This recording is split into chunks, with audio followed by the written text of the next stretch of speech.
I belong to is the Lahabari or the Law family of Calcutta, as we like to refer to ourselves to. This family came into prominence in late 19th, early 20th century Calcutta through their firm, which was known as Law and Company, established in 1839. The main work of this firm was import and export. My interest in my own family history started when I started seeing documents in the West Bengal State Archives, which primarily consisted of documents on, say, the economic history of Bengal. So I was looking at pages after pages of revenue history, and that intrigued my interest into looking into my caste.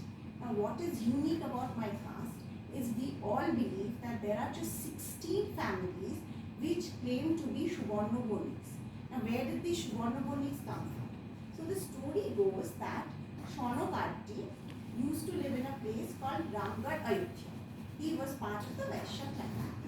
At this point of time, entire India was going through the phase where all the Hindus were converting into Buddhism.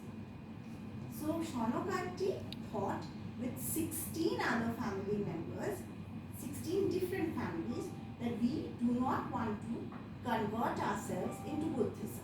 We want to remain Hindus. In order to remain Hindus, the only bastion of Hinduism in entire India at that point of time was Odishu's Bengal. So Shonokarti with his 16 families left Ramgarh, Ayodhya, and came to a place in Bengal which Odishu gave to them. And this place, because of their trade and commercial activities, became very prosperous. So this place was called Subarnagram, and hence people who stay in Subarnagram were the Subarnabonics. After that, for nearly quite some time, everything went well with the monarchs and the Subarnabonics. Trouble started when Balal Sen came into power. Now, Balal Sen was on a very aggressive expansionist policy, and in this aggressive expansionist policy, he was lending money. He was lending money from the Subarnabonics. The Subarnabonics are bullion dealers, money lenders, as well as traders in costly gems. So these Subarnabonics, especially the descendant of the person who had come from Ramgarh, Ayodhya, Shonokarti, his descendant's name was Balarananda. And Balarananda refused to give the king loan at a rate of interest that was lower than that one in the market. This caused a tiff between the two. This was even accentuated by different other events, one of them being the Subarnabonics had supposedly aired a play in which they exposed that Balal Sen had supposedly had an affair with a low caste woman. This really irked Balal Sen, and he made the Subarnabonics potito.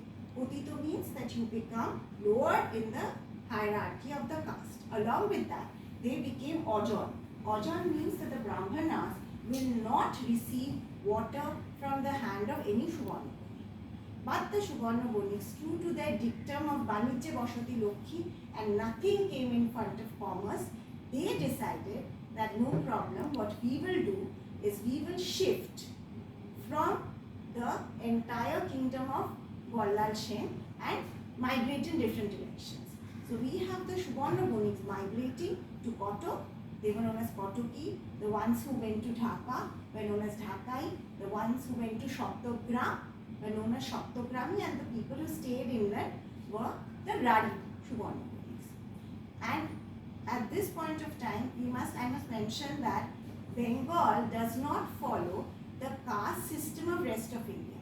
Rest of India follows the Manu Samhita, so we have 4 different castes. You have the Brahmins, the Kshatriyas, the Vaishyas, and the Shudras.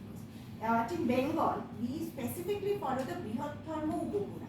The Brihatdharma Upapuran says that they are the Brahmins and everybody else is Shudra. Now, the Shudra has 9 different categories. According to that